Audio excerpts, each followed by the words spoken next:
very good afternoon to you. I'm Howard Feldman. This is the Synthesis Podcast.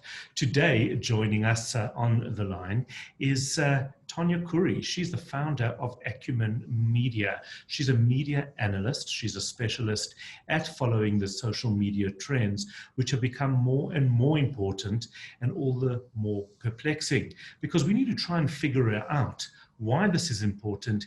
Is this accurate? And how do we use that information to our best advantage? Tanya, good afternoon to you. Thank you for joining us. So lovely to be with you, Howard. Always a pleasure. So let's just start at the beginning. What is this social media monitoring? How does it work? Why does it have value? And what are people using it for? So it's a very good question. It's what is monitoring in general, really. It's not just social media monitoring. We do everything. So media is so big.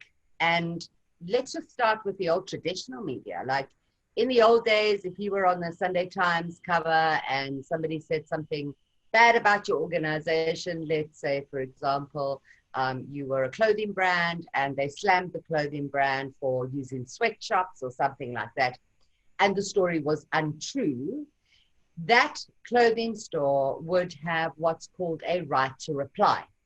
So they would be entitled to the same publication, same page, same space to put their story across.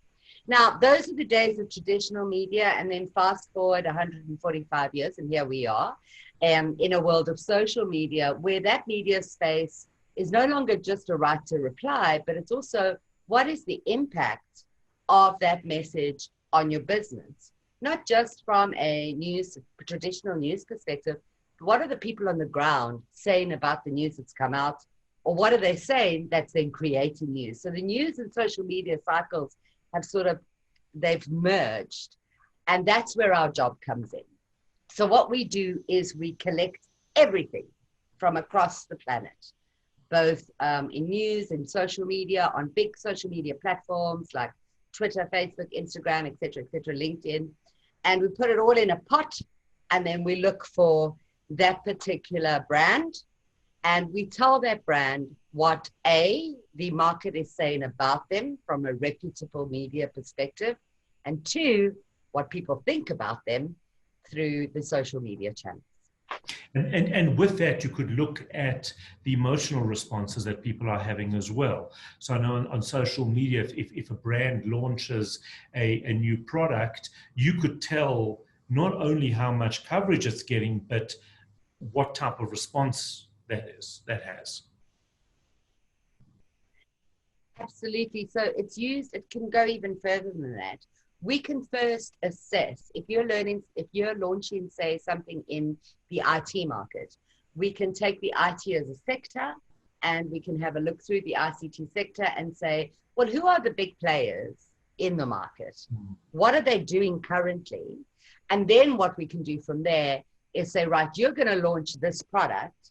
This is the reaction I'm expecting, given I now know the landscape. And secondly, if I wanted to make the message bigger, more powerful, clearer, have great credibility, then I would use these people to endorse the message on social media platforms. So it's pretty clever stuff. Would it be fair to say that every company that is involved in a consumer-related industry, every political party, every politician really should be keeping a very, very close eye on these metrics, because that's their biggest indicator as to what people are really feeling? We don't need all these fancy polls.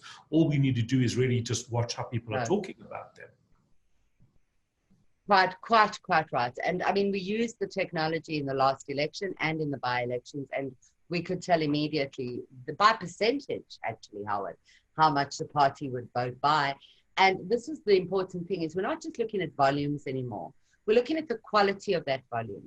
How do I feel? Do I hate you? Do I love you? Am I indifferent about you?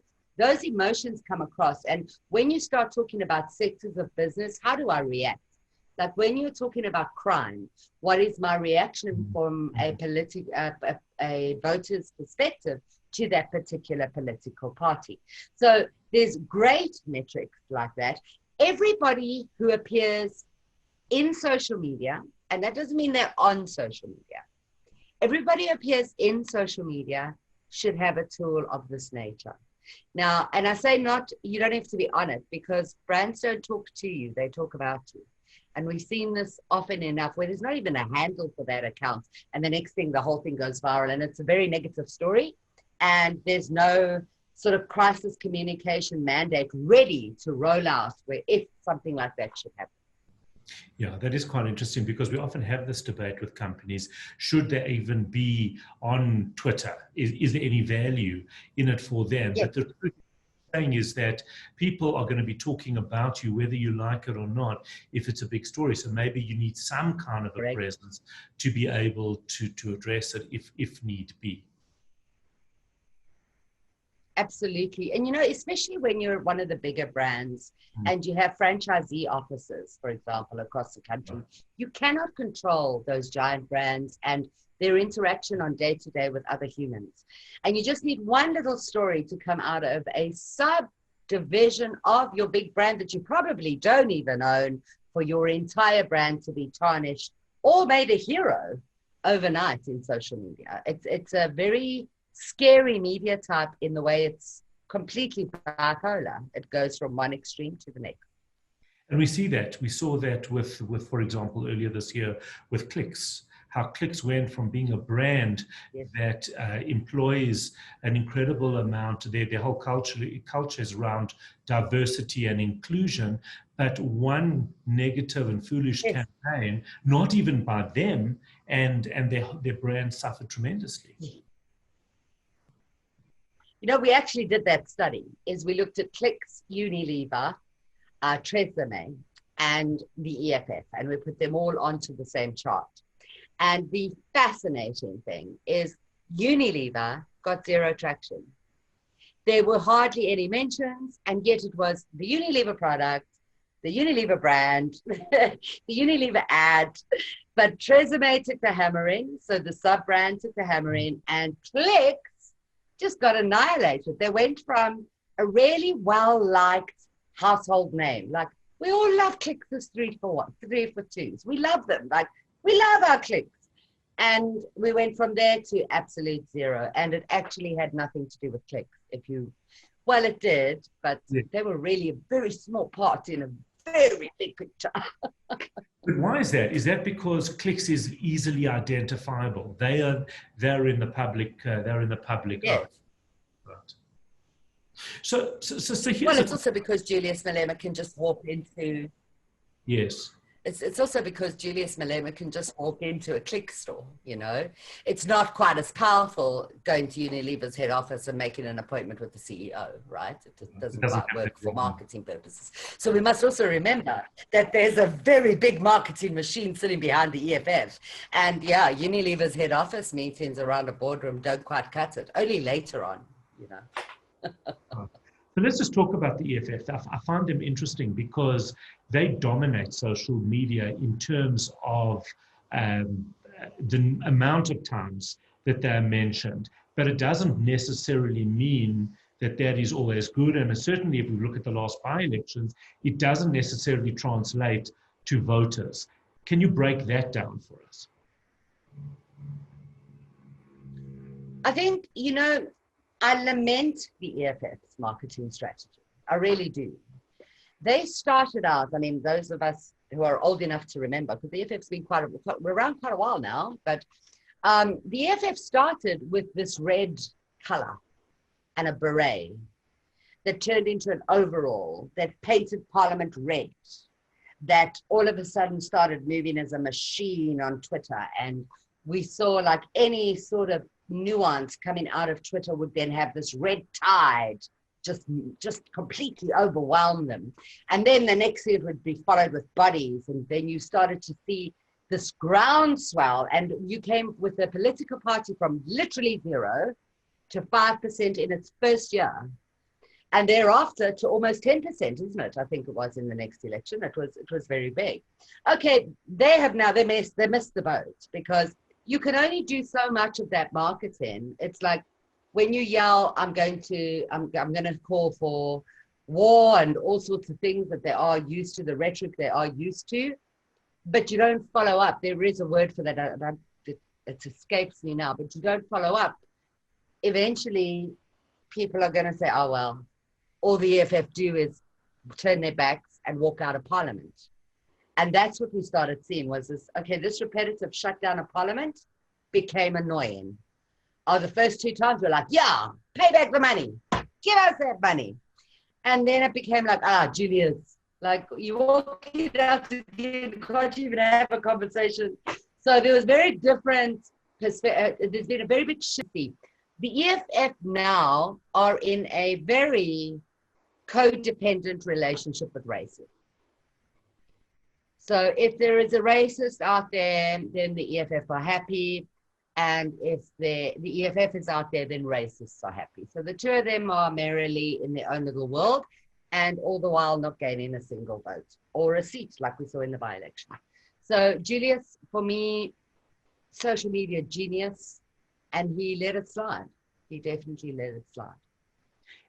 What's also interesting to me is that we do give, I suppose it's brand building, because we allow the EFF to get away with an incredible amount. But the DA makes a comment about, which is an inappropriate comment about EFF and brown shirts, which is a comment I wrote an article about it. I don't agree with it at all, but we cut them no slack whatsoever. I mean, yes, it's foolish, but the EFF get away with a lot more, and we allow it. Is that because of the brand that they built? I think it also leads back to the systemic racism we have in our country. Like, we have a racism problem. We cannot deny it. No. And we cannot deny that it's systemic. I mean, you just look at the Clicks advert to see how many processes that advert went through for nobody to notice that there was something wrong with it. So yes, the processes are, racism is systemic. So when it comes to the DA, it's the old National Party. So there is always that little thing in the head. It's the old National Party. And then the minute Helen Zille particularly puts her foot out of line, the whole world goes crazy, because they, from a systemic racism perspective, we are nervous that the DA goes that route again, even though it's very unlikely they ever would, right? But we also don't want to be associated with the old National Party type behavior at all, right? So when the EFF does it, because of the systemic racism that we've been used to, it's okay because it's Black people talking.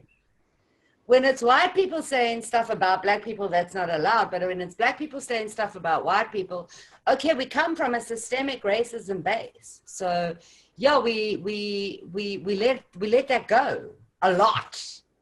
And if somebody stands up and fights him, particularly Julius Malema, I mean, we saw the DA taking him to court for hate speech and whatever, then we always side with Julius Malema. Like, it's freedom of speech then, you know? And it's not unique to us, Howard. It's the same across the world, you know? So there are many instances one could show across the world where certain races are allowed to get away with saying a lot more because of what's happened in their past, you know? Almost qualified. But what's interesting as well is when we look at politics and social media, when we look at polling, you know, once again, even though it's pretty clear that Biden won, whether Donald Trump acknowledges it or not, but even though it's clear that he won, the polls were completely out and completely inaccurate again. Had we followed the whole thing on social media, what would we have seen? Would we have? Well, we did. Sorry, we did, and we actually did follow it on social media. There is a set of technology in the UK that the last American election accurately predicted that Trump would win by 60+%. Okay, and everybody laughed at the machine. It's a great machine. What it does is it splits the two candidates into sections, and then you have positive and negative on each candidate. So then you get a mean understanding of, okay, yeah, I'm talking about Trump a lot, but I'm really hating him. So that means I go into the Biden box, right? So very clever machine. This year, it said that there was a hair's breadth between them.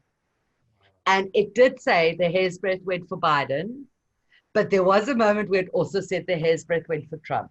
So, but it was a hair's breadth. I mean, we say Biden won the elections, and he did, but half of America literally did vote for Trump. Let's not forget that. And they didn't call it. The polls didn't call it. The polls said that it was going to be a landslide. A landslide. It wasn't. Right. It was pretty much country voted for each of them. It just worked out in a way that will favor Biden. So, what kind of times are we living in, Howard? No, as I said, I was hoping they would both lose, but yeah, I think America is the biggest loser, regardless. Sorry to say.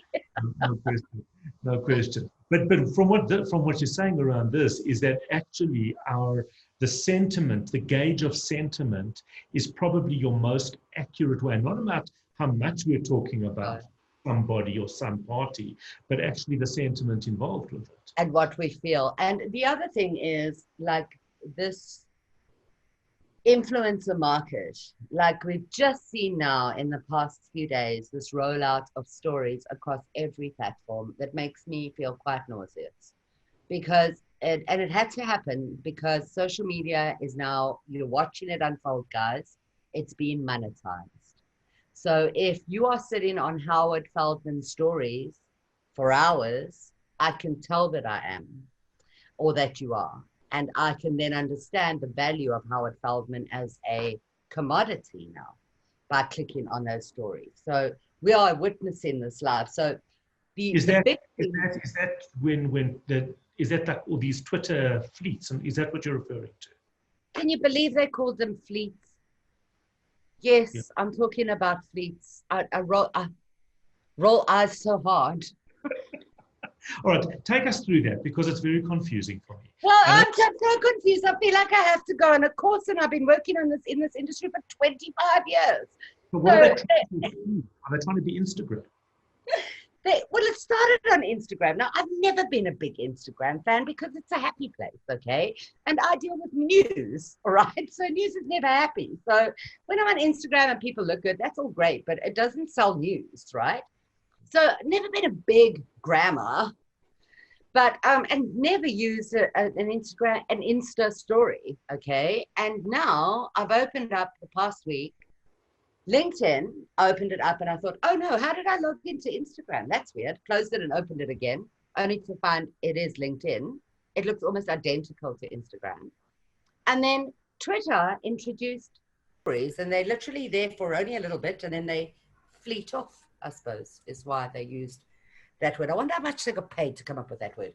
Anyway, so what that means to advertisers and to influencers like you are considered an influencer in social media. So if you now go and click, you're taking an extra step. Before you would just scroll on by, right? And now you're going to go click onto Howard and you're going to sit there and you may watch one story, or you may watch all these stories and go down this rabbit hole and end up here. But the importance is I made another click. So in doing that click, I can now measure where Tonya went, how long she stayed, wow, what she moved to, where she moved from there. And that then starts telling me how it is a good commodity when it comes to talking about political trends, talking about top news items, talking about, I don't know, body language, etc. And then you will become like put in that box. So if I'm going to buy ads or want to push content to people who are interested in body language expertise, your name is going to come up, because now I know that's what you do. And it's very clever, but it's very dull. Very. And as you said, everything looks the same. I was on Facebook the other day and I thought I was on Instagram. It's very, very hard to tell. And as you said, LinkedIn has become exactly, although I don't really know what anyone uses LinkedIn for, to be honest. I know it's a very important and very business. It's a very important platform. And on LinkedIn, you must pose like this. Oh, so your pose is different because you've got to look very serious and very intelligent. Look very, very smart, Howard. Yes, right, exactly. But we've also had, and we've also had a lot of talk, and especially specifically around the US elections about this the censorship or so-called censorship Mm-hmm. on Twitter. Is that starting to play around with some of your numbers, some of the stats, how you look at things, or does it not have an impact Um, yet? Howard, it absolutely will make an impact. I Mm. mean, you know, we saw a very big change in Facebook. I'm a lover of Facebook, probably because I'm old, but I really do love that platform. And um, Us old people that love Facebook. The kids don't go on it's so much easier, guys. Facebook. Anyway, so on Facebook, we saw the minute COVID started and the election race started, we started to see a slow in timelines. So back pre-COVID days, you would get instant updates from everybody, not just certain friends. Okay. And you'll have noticed it yourself that certain friends now you see updates instantly. Others, news houses, groups, etc., sometimes are 2 to 3 days late. Yeah. So they might be breaking the story about Jacob Zuma this morning and Judge Zondo, and actually you'll only hear about it on Wednesday, you know? So why did they do that? So that they could look to the vetting process, not only for COVID related information, but also from an election perspective. Because I know people talk about Fox News and CNN, but guys, we don't understand. The news media over there is horrific. They make stuff up more than you can ever imagine and try and validate. So when Trump says fake news, he's not talking nonsense. He's quite right.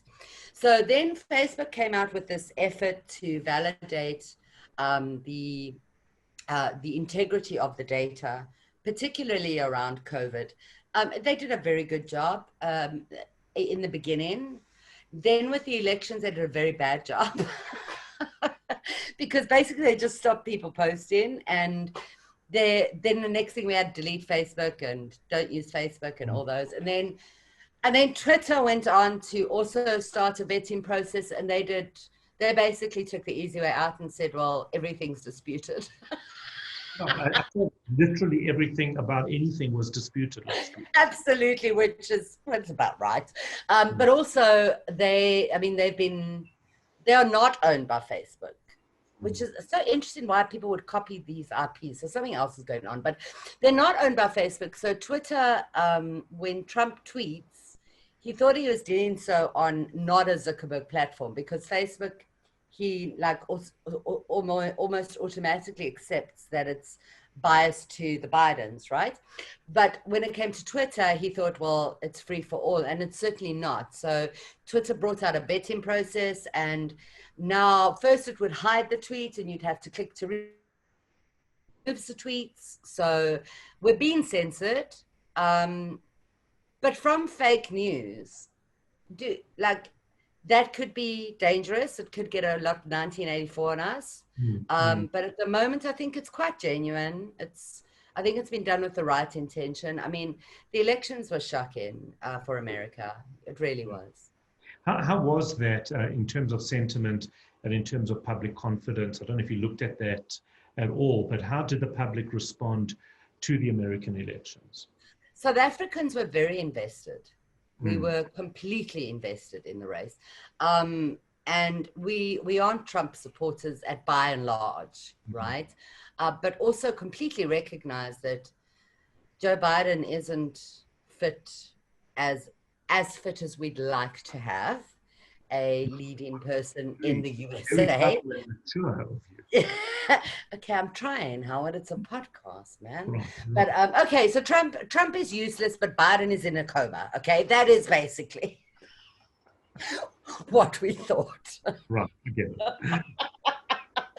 it. So, and there's a little bit of a shock and horrified by a South African audience that Trump got such a large majority of voters, not in the win, but he really did get a lot of voters. And we're all sitting here going, oh, Trump is a lunatic. And in the meantime, actually, that's not what America thinks at all. In fact, quite the reverse. A good half of them don't think so. So I think we were astonished by that, number one.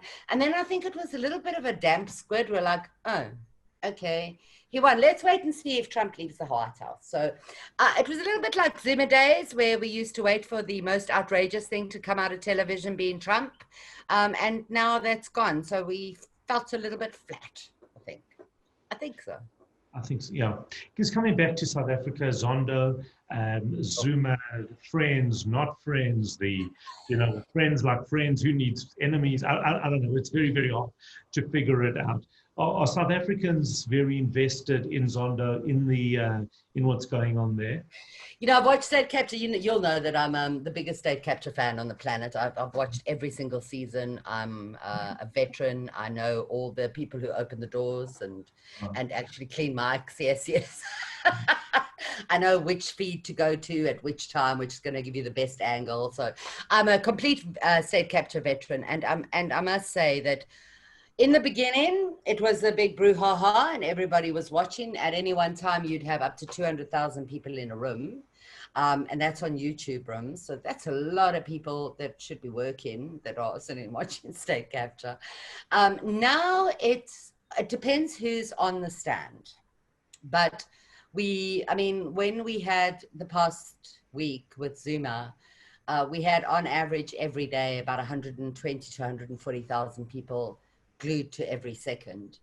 And so, yes, we're very much invested. What we have seen in the past maybe month or two is that there's a turning of the wheels, and that's making us excited. So specifically with the Free State debacle, we've seen it laid out from the very junior people to the layer above, to the layer above, to the layer above, to the layer above, till right to the top to Ace Magashule.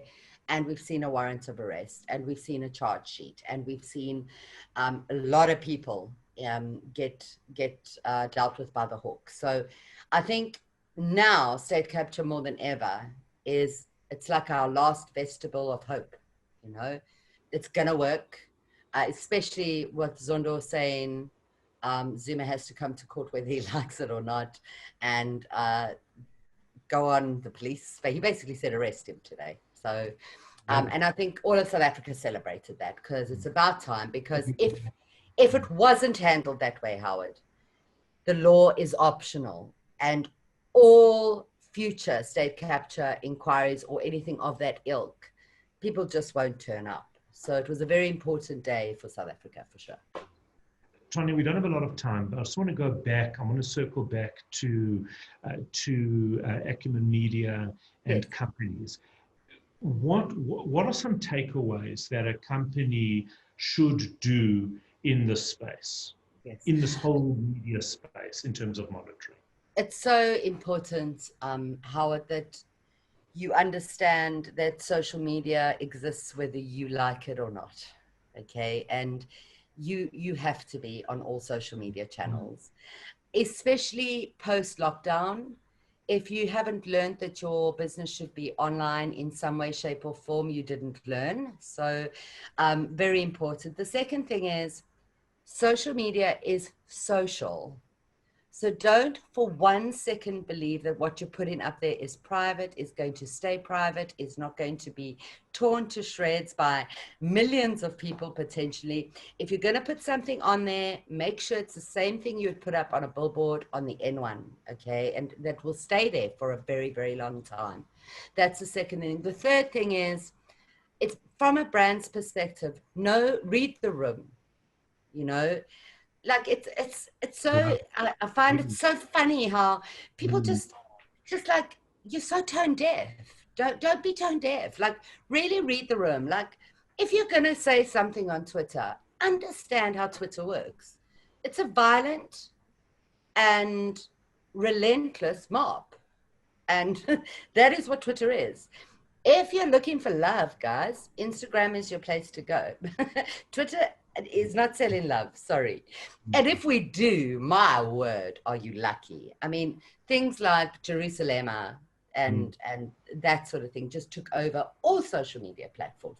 So for the word for wise, sorry? Those are very rare. They're very rare. That's why I say, like, so don't go to Twitter if you don't know what you're doing. So the first thing is you have to be there. The second thing is don't post unless you know what you're doing. So, and if you don't know what you're doing, please hire somebody who does, because there's lots of people who do. And then once you have done that, make sure that you're measuring what's going on, not just with you, but around your environment, because you could be next, both for an upswing or a downswing. I love it. In fact, I think that's what we're going to call this podcast, is Read the Room with Tanya Curry. I'm Howard Feldman. This has been a Synthesis podcast. Tanya Curry, thank you as always. Fascinating conversation. I've got no doubt that people are going to love it. We're going to share this. Please subscribe to our YouTube channel, and we'll share this as well as other podcasts. Do it. Do it right now. The button underneath. Do it. Tanya Curry, thank you as always.